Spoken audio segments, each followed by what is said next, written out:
Assalamualaikum warahmatullahi wabarakatuh. Waalaikumsalam warahmatullahi wabarakatuh. Selamat pagi anak-anak. Selamat pagi, Bu. Masih semangat ya untuk pembelajaran hari ini? Masih. Oke, sebelum mulai pembelajaran kita berdoa terlebih dahulu. Yuk. Bismillahirrahmanirrahim. Semoga pembelajaran hari ini bisa tersampaikan ke kalian semua ya. Amin. Nah, selanjutnya materi yang akan kita pelajari hari ini yaitu pengaruh pembaruan Islam di Indonesia.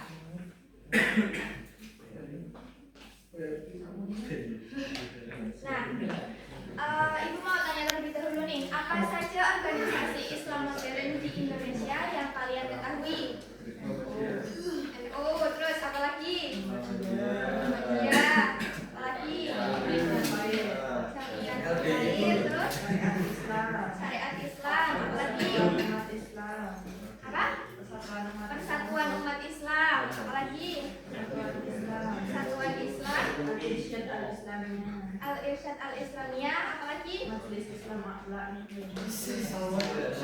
Islam Indonesia, dan yang lainnya ya, kita tidak bisa sebutkan semuanya. Nah, selanjutnya pengaruh gerakan pembaruan Islam di Indonesia. Jadi pengaruh gerakan ini yang pertama itu berkembang di Timur Tengah pada awal abad ke-20. Nah, pengaruh ini memberikan pengaruh besar bagi Indonesia, terutama melalui gagasan pan-islamisme. Nah, gagasan pan-islamisme ini dipopulerkan oleh siapa? Ada yang tahu? Jamaluddin Al-Afghani. Nah, gerakan pan-islamisme ini dipopulerkan oleh Jamaluddin Al-Afghani.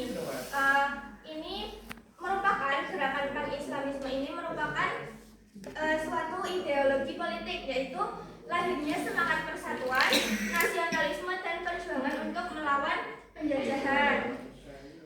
Nah, lahirnya suatu gerakan pembaruan ini melalui berbagai organisasi sosial keagamaan umat Islam untuk berperan aktif dalam memperkuat ukhuwah, membangun kesadaran kebangsaan untuk bisa merdeka dari penjajah. Nah, selanjutnya gerakan pembaruan ini yang pertama bisa dilakukan melalui bidang pendidikan. Nah, gerakan pembaruan ini terinspirasi dari sistem pendidikan yang ada di Al-Azhar. Sistem pendidikan yang ada di Al-Azhar membawa perubahan penting dengan memadukan antara pendidikan agama dengan pendidikan umum. Nah, perpaduan antara pendidikan agama dan juga pendidikan umum ini melahirkan sistem pendidikan yang lebih modern, lebih dinamis dan sesuai dengan perkembangan zaman saat ini. Selanjutnya, gerakan pembaruan Islam yang berkembang di Indonesia. Pembaruan di Indonesia ini dipelopori oleh tokoh-tokoh organisasi keagamaan dan sosial. Siapa saja? Yang pertama, Kiai Haji Ahmad Dahlan dan juga Syekh Hasyim. Nah, kedua tokoh-tokoh organisasi ini mendirikan organisasi Islam di Indonesia yang bergerak di bidang keagamaan, pendidikan, ya betul. Kemudian keberadaan organisasi Islam di Indonesia ini tidak dapat dilepaskan dari perjuangan masyarakat pada saat itu untuk memerdekakan bangsanya.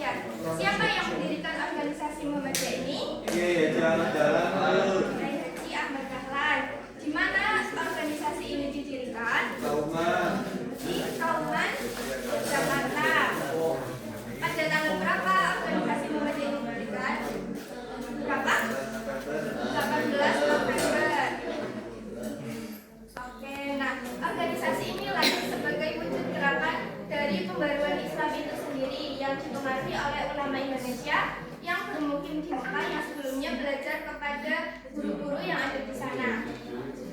Nah, Muhammadiyah ini bertujuan untuk membebaskan umat Islam dari keterbelakangan melalui gerakan tasdid atau gerakan pembaruan dengan kembali kepada Al-Quran dan Sunnah, juga membuka ruang istihad untuk menjawab tantangan zaman saat ini.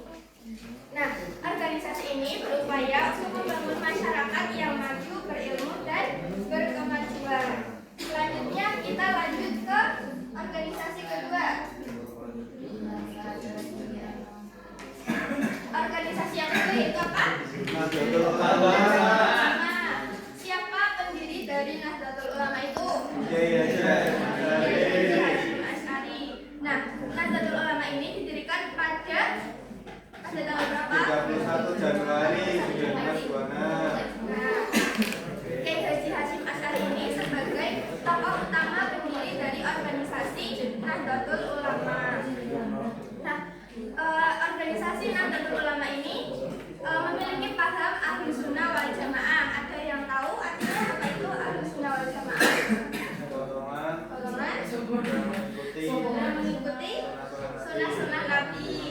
Bagus Mas Ihsan. Selanjutnya, Nahdlatul Ulama ini sebagai organisasi Islam yang moderat berpegang pada prinsip yaitu tawassul. Apa itu tawassul? Moderat, Kemudian tasamuh, toleran, dan juga tawadud. Apa itu tawadud? seimbang. Selain itu, organisasi ini juga memberikan kontribusi besar dalam perjuangan kemerdekaan yang ada di Indonesia. Salah satunya yaitu resolusi jihad pada 22 Oktober pada tahun 1945. Sekarang ini 22 Oktober itu diperingati sebagai hari apa? Ada yang tahu? Hari Santri, Bu. Santri Nasional ya. Oke, dari penjelasan tadi ada yang ingin ditanyakan dulu? Atau kita mau langsung berdiskusi? Langsung diskusi, Bu. Oke, langsung berdiskusi ya. Ibu bagi menjadi dua kelompok, yaitu kelompok depan dan kelompok belakang.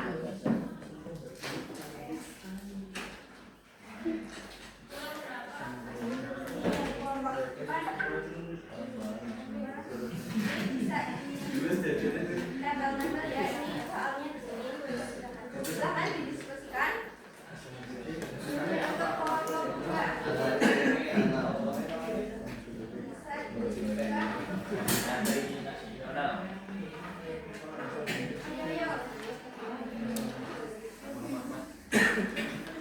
Ayo cepat-cepatan.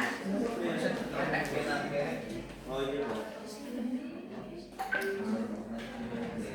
Ayo. Yang duluan maju. Oh, Nah, hasilnya nanti bisa dipresentasikan di depan ya. Salah satu. Oke, mau siapa dulu? Ini ya, yang udah dulu ya. Ayo, siapa yang mau maju? Berdua nggak apa-apa. Ya, ayo bisa dipresentasikan ke teman-temannya.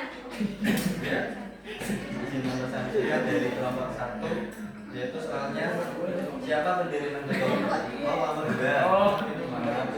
Siapa pendiri Nahdlatul Ulama dan kapan Nahdlatul Ulama didirikan? Jawabannya pendirinya yaitu Kiai Haji Hasyim Asy'ari, didirikan pada tanggal 31 Januari 1926. Soal nomor 2, apa landasan dan prinsip Nahdlatul Ulama? Jawabannya Nahdlatul Ulama berlandaskan paham Ahlussunnah wal Jamaah dan berpegang prinsip yaitu tawasul, tasamuh, dan tawazun. Yang ketiga, apa kontribusi Nahdlatul Ulama bagi Indonesia? Jawabannya Nahdlatul Ulama bergerak di bidang keagamaan, pendidikan, sosial, serta ekonomi dalam pembinaan umat dan juga berperan dalam pertempuran Surabaya 10 November 1945. Nomor 4, resolusi jihad Nahdlatul Ulama pada 22 Oktober 1945 sekarang diperingati sebagai hari apa? Jawabannya yaitu Hari Santri Nasional, Bu. Oke, betul juga ya. Ini dari kelompok kedua berarti sudah bisa memahami materi hari ini. Beri aplaus untuk Bapak juga. Oke, selanjutnya kelompok selanjutnya, iya. Silakan. Kapan dan di mana Muhammadiyah didirikan? Bisa 18 November 1912, 8 Muja 1389 di Kauman, Yogyakarta. Terus siapa tokoh pendiri Muhammadiyah? Yaitu Kiai Haji Ahmad Dahlan. Oke, kelompok di belakang juga jawabannya betul semua. Berarti sudah bisa memahami semua ya. Oke, tepuk tangan dulu dong untuk kelompok yang di belakang. Oke. Nah, pembelajaran hari ini sudah selesai. Kita refleksi dulu apa saja materi yang sudah kita pelajari hari ini. Tadi kita udah belajar tentang apa? Gerakan pembaruan Islam di Indonesia. Juga organisasi Islam yang kita pelajari tadi apa? Nahdlatul Ulama dan Muhammadiyah. Oke, nah selanjutnya kita baca kesimpulan bersama yuk. Yuk. Yuk. Kemajuan umat Islam di dunia Indonesia sampai di Indonesia berkat interaksi antara pelajar Islam di Indonesia dengan masyarakat muslim beragama. Dalam hal ini kemudian membawa Indonesia ke dalam era modernisasi dengan terbentuknya organisasi Islam yang menjadi tempat pembaruan dan pendidikan khusus